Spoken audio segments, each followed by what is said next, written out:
Speakers love to speak, but do audiences love to listen?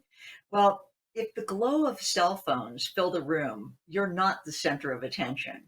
What happened? Last year, you knocked the ball out of the park with the same presentation. What went wrong? Was it a tough crowd? Was your delivery off? Or maybe it was just outdated material. Sometimes we take an old presentation and rearrange it, maybe even add a few new images and then call it a new presentation. But it's really just a rehash of the same old material, just delivered in a different package with a new name. Audiences may detect reruns, and if so, they could lose interest pretty quickly.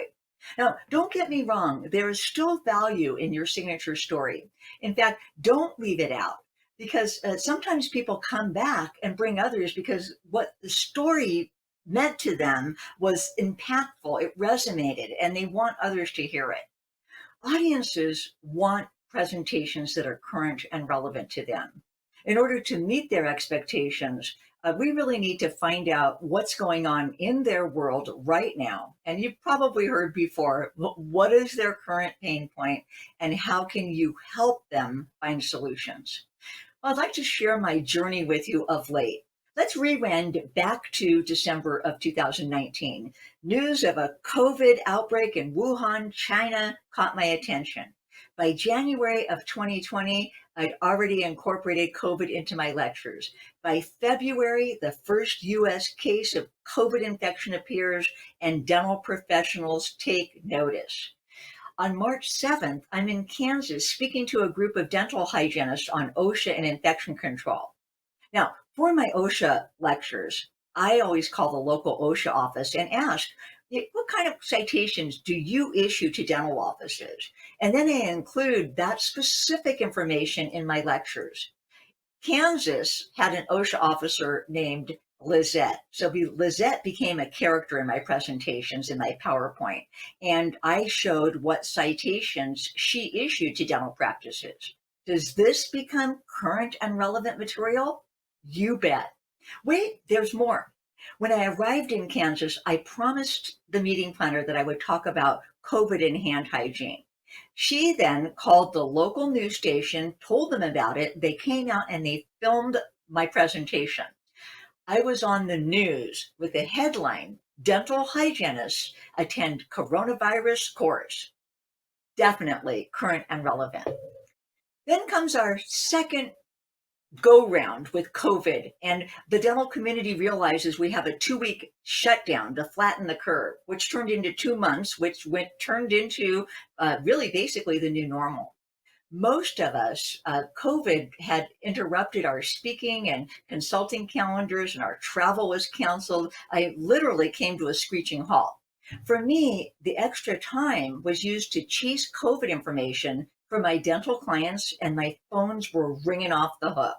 It became a full-time job for me just to chase the ever-changing science and CDC recommendations and regulations and public health orders.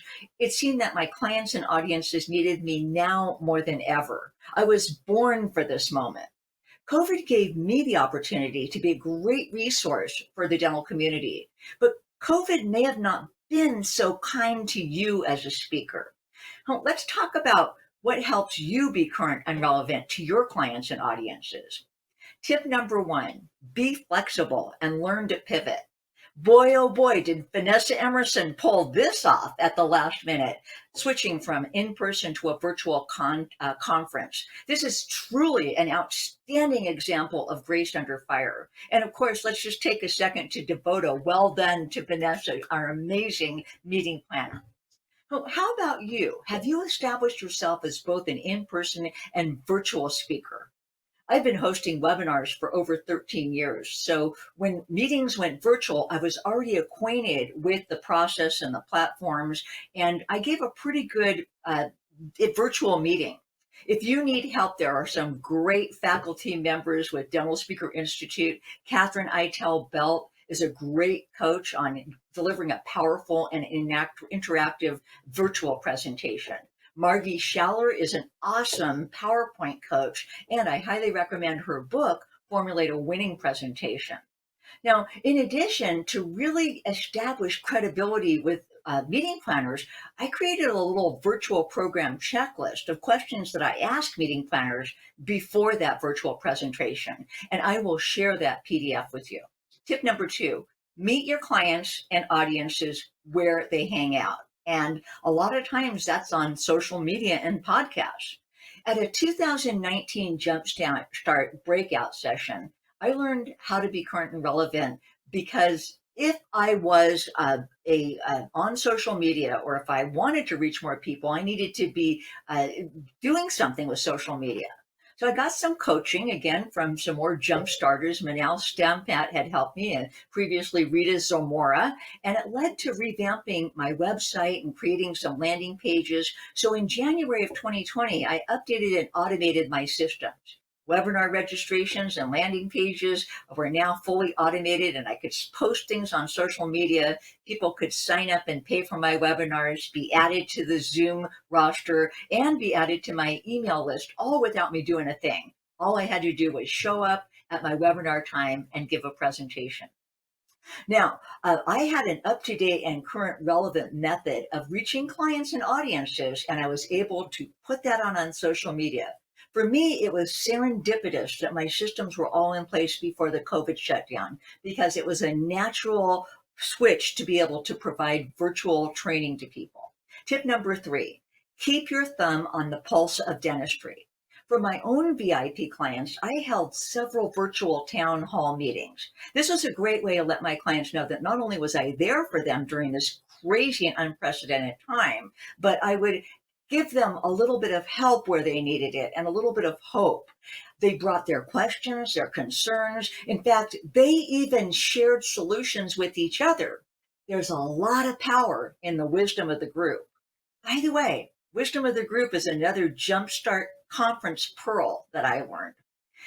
Another way to stay current is to join dental social media Facebook groups like Dental Town, Dental Nachos, Trapped in an Op, Nifty Thrifty Dentist. Just do a Google search and you can find multiple dental Facebook groups. Read the posts and the responses to know the current pains in our industry. And of course, there are podcasts that you can listen to that are dental related as well. I set Google alerts on my dental speaking topics and areas of expertise to make sure that I was able to glean information that was on the internet. Be sure to put the word dental in front of your topic so that you can refine your search. Tip number four, use vocabulary that's understood by all. Using words containing dental jargon or current lingo, or even referring to pop culture, shows you're current and relevant, but it may not land for all of your audience members. Keep in mind the constituency of our audiences. Typically, we have dentists, hygienists, assistants, front office team members, office managers, office administrators, all with varying levels of education. And then we have at least 6 different generations. We have the silent generation, the baby boomers, Gen X, millennials, Gen Z. So where there's multi-generational and multi ranks of education in the audiences, provide examples of what you mean when you use dental jargon, current lingo, or pop culture. The fifth and final tip is to collaborate with your dental colleagues. When COVID pandemic closed businesses and canceled all in-person meetings, I reached out to 3 other nationally recognized experts, Linda Harvey, Olivia Wan, Mary Gavoni, for their perspective on navigating this pandemic. The 4 of us created a focused work group to gather and share information on COVID.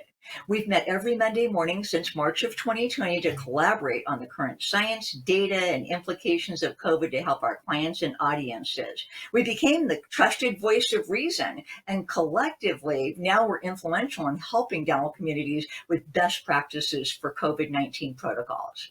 Because listening to podcasts is another way that dental professionals consume their information, we started our own media company, and now we deliver weekly podcasts to the dental community at large. The power of collaboration helps you stay current and relevant. Many of us know Naomi Rhodey, the past president of the National Speakers Association. She said that speakers have the privilege of the platform. So to earn and keep the privilege of the platform, we need to be current and relevant. Our careers depend on it. I created a couple of forms to help you with keeping track of your stories, jokes, and activities, and we'll share those with you in a PDF and a Word document format.